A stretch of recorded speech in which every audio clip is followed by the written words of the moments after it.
여러분, 혹시 양자 컴퓨팅 주식이라고 들어보셨나요? 지금 시장에서 정말 난리가 났습니다.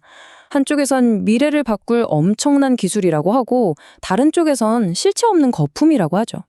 이 뜨거운 기대감과 차가운 현실이 정면으로 부딪히는 곳, 바로 양자 주식의 역설적인 세계인데요. 오늘 이 안에서 대체 무슨 일이 벌어지고 있는지 한번 제대로 파헤쳐 보겠습니다. 자, 이 숫자부터 한번 보시죠. 1987%. 네, 잘못 보신 게 아닙니다. 한 달 만에 주가가 거의 20배가 뛴 거예요. 심지어 상장 폐지 직전까지 몰렸던 회사가 어떻게 이런 말도 안 되는 퀀텀 점프를 할 수 있었을까요? 오늘 이 믿기 힘든 숫자에서 시작해서 양자 기술 테마주를 둘러싼 뜨거운 열기와 그 뒤에 숨겨진 서늘한 현실까지 하나하나 들여다보겠습니다. 그래서 오늘은요, 먼저 이 어마어마한 급등 현상이 왜 일어났는지 그 배경을 좀 살펴볼 거고요.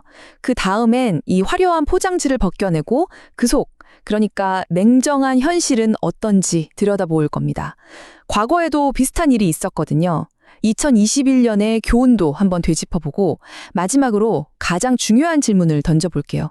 과연 이게 진짜 미래일까요? 아니면 그냥 꺼져버릴 버블일까요? 자, 그럼 첫 번째 이야기부터 시작해 볼까요? 바로 1987%라는 급등, 이 주가의 양자 도약에 대한 내용입니다. 아니, 이 숫자들 좀 보세요. 정말 입이 떡 벌어질 수준이죠? 미국 나스닥의 실스크라는 회사는요, 한 달 만에 무려 1987%가 올랐어요. 리제티 컴퓨팅도 거의 500%, 아이온큐도 33%나 급등했고요. 이 열기가 미국에만 있었던 게 아닙니다. 우리나라에서도 드림 시큐리티, QSI 같은 관련주들이 하루아침에 상한가를 치면서 시장이 아주 뜨겁게 달아올랐습니다. 아니, 도대체 뭐 때문에 이렇게 투자자들이 열광하는 걸까요? 그냥 막연한 기대감만은 아닐 텐데요. 이 열풍 뒤에는 사실 몇 가지 아주 중요한 희망을 불어넣은 촉매제들이 있었습니다. 그 불씨를 당긴 것 중 하나가 바로 구글입니다. 구글이 윌로우라는 양자 반도체를 공개했는데 성능이 정말 충격적이었어요. 지금 세계에서 제일 빠르다는 슈퍼컴퓨터가 수천, 아니 수만 년은 좋게 걸릴 계산을 단 5분 만에 끝내버렸다는 겁니다. 이걸 본 시장은 와, 양자 컴퓨터 상용화가 진짜 코앞까지 왔구나 하는 기대감에 휩싸였죠. 뭐랄까, 투자자들의 상상력에 제대로 불이 붙은 순간이었습니다. 여기에 세계적인 기업 엔비디아가 기름을 부었습니다. 젠슨 황 CEO가 이끄는 엔비디아가 양자 컴퓨터의 가장 큰 골칫거리, 그러니까 계속해서 발생하는 오류 문제를 해결할 AI 모델, 아이싱을 공개한 거예요.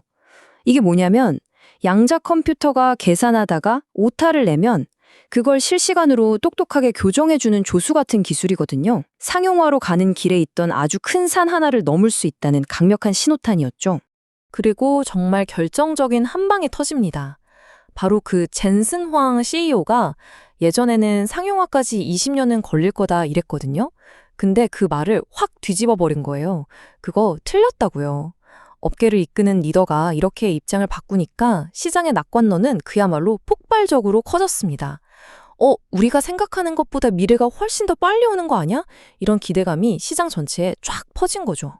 이런 움직임이 비단 민간 기업들만의 이야기는 아닙니다. 우리나라 정부도 마찬가지예요. 2025년 양자기술 관련 예상을 무려 54%나 늘려서 거의 2천억 원 가까이 편성했습니다. 이건 국가 차원에서도 이 기술을 확실한 미래 먹거리로 보고 있다는 아주 명백한 신호라고 할 수 있겠죠. 자, 여기까지 들어보면 정말 장밋빛 미래가 눈앞에 펼쳐지는 것 같잖아요? 그런데 말이죠. 이 화려한 뉴스 헤드라인들 한꺼풀만 벗겨내고 기업들의 실제 재무제표, 그러니까 성적표를 들여다보면 완전히 다른 이야기가 시작됩니다. 바로 이 지점에서 양자 주식의 핵심적인 역설이 드러나는 겁니다. 주가는 그야말로 하늘 높은 줄 모르고 치솟는데 정작 기업들의 실제 경영 성과는 땅을 파고 있어요. 미국이든 한국이든 지금 양자 관련 기업들 대부분이 어마어마한 적자를 내고 있다는 게 바로 현실입니다. 대표적인 회사 아이온큐의 실적을 한번 볼까요? 3분기 매출이 1,240만 달러, 우리 돈으로 약 170억 원 정도 벌었어요. 그런데 영업 손실은요, 무려 5,314만 달러, 약 730억 원입니다. 번 돈의 4배가 넘는 돈을 사업하면서 까먹고 있다는 얘기죠. 이게 아이온큐만 그런 게 아니라 이 분야 기업들에서 아주 흔하게 볼 수 있는 패턴입니다. 한 회사 관계자가 남긴 이 말이 현재 상황을 아주 정확하게 보여주는 것 같아요.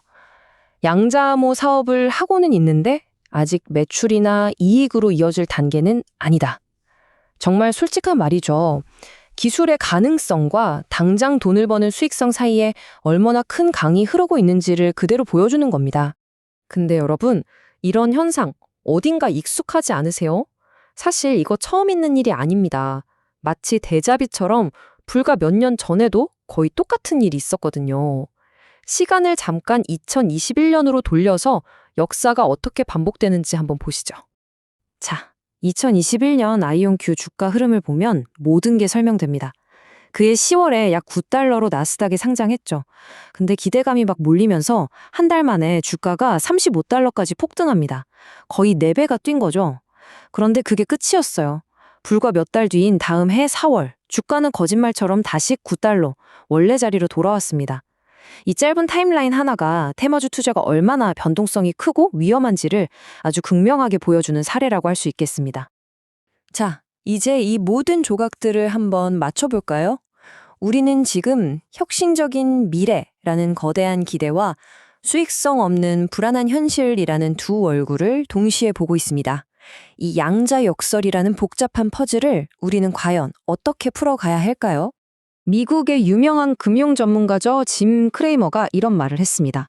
두 분야 모두 언젠가는 가능성이 있겠지만 지금 이 주가를 정당화할 만큼 가까운 미래는 아니다.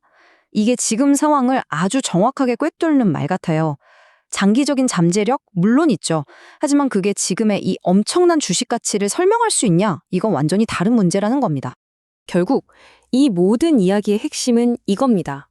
한쪽에는 세상을 통째로 바꿀 수도 있는 혁명적인 기술에 대한 희망이 있고요. 다른 한쪽에는 당장 어떻게 돈을 벌어야 할지 명확한 계획조차 없는 기업들의 현실이 있는 거죠. 이 둘 사이의 거대한 충돌. 이게 바로 지금 양자 주식 시장에서 벌어지고 있는 모든 일의 본질입니다. 자, 그럼 마지막으로 여러분께 이 질문을 던지면서 오늘 이야기를 마무리할까 합니다. 양자 기술이라는 이 거대한 변화의 물결 앞에서 여러분은 어디에 돈을 걸고 싶으신가요? 아직은 손에 잡히지 않는 미래의 약속인가요? 아니면 지금 당장 눈앞에 보이는 냉정한 현실인가요?